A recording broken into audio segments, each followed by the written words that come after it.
లో వాటన్నింటినీ ప్రచురించాం.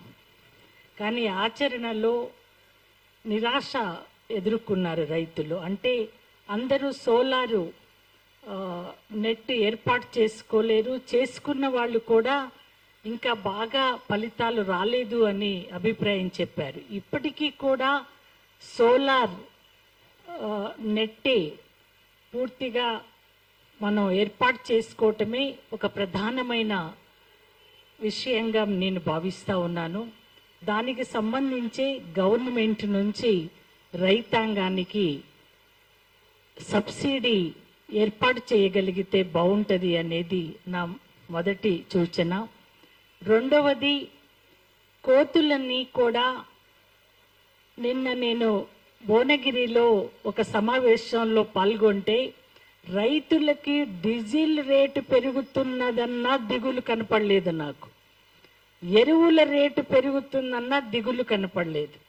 నేను డీజిల్ పెట్రోల్ ధరలు పెంచారు కదా, తగ్గించాలి, కేంద్ర ప్రభుత్వ దిష్టి బొమ్మను తగలబెడదాము అంటే వస్తూ రోడ్డు మీద, మేడం కోతుల బెడద ఎక్కువైంది మేడం, వీటిని ఏం చేద్దాము అని అడుగుతా ఉన్నారు. దిష్టి బొమ్మ తగలబెట్టబోయే ముందు కూడా.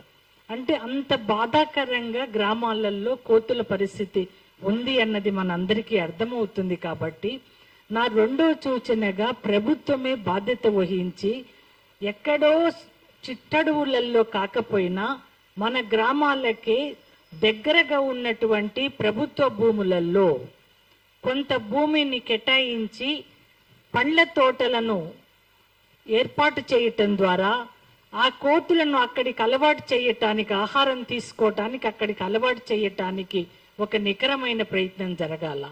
మూడవది, నిన్న ఆ రైతుల అనుభవం నుంచి ఇంకొక మాట, మేడం ఉత్తగా లాభం లేదు, ఆపరేషన్ జరగాల, అసలు కోతుల సంఖ్య పెరగకుండా ఉండాలి అంటే వాటికి ఆపరేషన్ చేయాలా పిల్లలు పుట్టకుండా అనే ఆ అభిప్రాయం కూడా వాళ్ళు నిన్న చెప్పడం జరిగింది. వీటిని మనం ప్రధానంగా దృష్టిలోకి తీసుకొని